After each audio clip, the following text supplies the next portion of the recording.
Kkooti enkulu mu Kampala ng'ekubirizibwa omulamuzi Isaac Muwata egobye okusaba kwa Kasolo Kopriam omu ku bali ku gw'okutta okunyaga n'okuwamba Maria Nagirinya ne yali ddereeva we Ronald Kitayimbwa kwe yassaayo ng'ayagala kkooti egobe obujulizi obwaleetebwa omupoliisi Detective ASP Nakatudde Winfred ng'agamba nti yakakibwa okukkiriza omusango oluvannyuma lw'okumutulugunya. The police officers claimed the man was not tortured, that everyone was not tortured, while everyone claimed that he was tortured and so did his witness.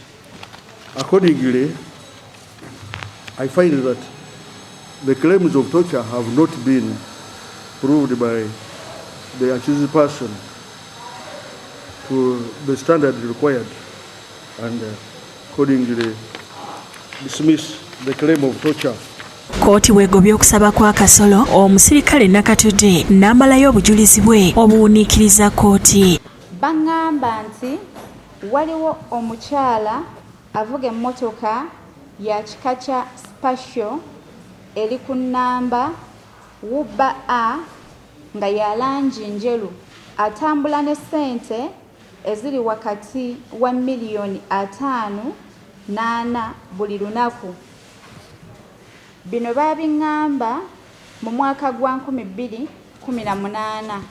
Ono ye mujulizi ow'e15 era nga ye yakola statement ku mutwe omukolo ku bavunaanibwa mu musango guno Kopriam Kasolo era nti yakkiriza bulungi nyawatali yadda mukaka n'ategeeza nti eyaluka olukwe mutemu lino. Nze ne Katelegga twasisinkana Nateete kuba twakizuula nti ffembi gye twali twakulira.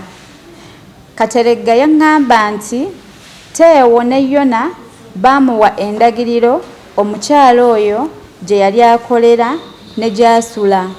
Nakatudde asomye statement zombi ey'Oluganda n'ey'Olungereza nga Kasolo atottola engeri olukwe luno gye baalulukamu nga mu kiseera ekyo yali abeera Nateete. Era ku ssaawa nga 2 ez'ekiro emmotoka eyo yennyini yajja.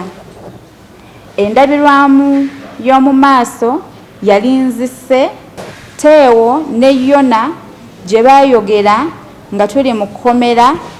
Nalaba nga omukyala y'oyo. Mu statement Kasolo gye yakola ennyonnyola nti olukwe luno lwalimu abantu 10 okuli ne banne be yakwatibwa nabo. Masada yaleeta Muwonge kubanga ye yali talina pikipiki. Muwonge naye n'aleeta Shafik olwo ne tuweza pikipiki 2.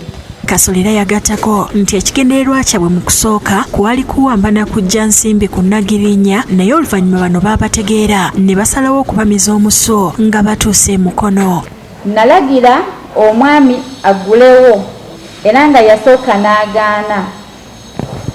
Oluvannyuma namulaga emmundu era n'asobola okuggulawo. Nze Isaac Rasta twayingira mu motoka. Shafik ne Muwonge basigala ku pikipiki.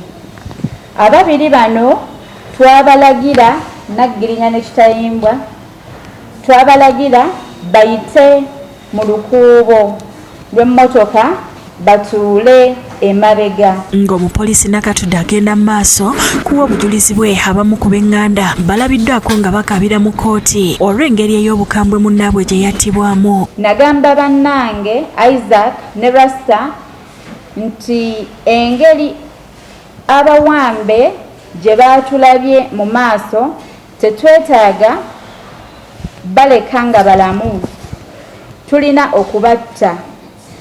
Newankubadde ng'obujulizi buno buweereddwa ku Kasolo era agenze maaso n'okubwewakana nti si butuufu. Omulamuzi omusango agwongezaayo okutuusa olunaku olw'enkya. Abaawabirwa mu musango guno kuliko Kasolo Kopriam era nga ye mwottu omukolo, Lubega Johnson, Kalyango Nasif, Kiseka Hassan, Mpanga Sharif ne Katerega Sadati nga kigambibwa nti omusango baguze 28 omwezi ogw'omunaana 2019 Erungu Kosovo Nabisasiro zooni mu ggombolola y'e Lubaga. Download the app on App Store or Google Play Store now.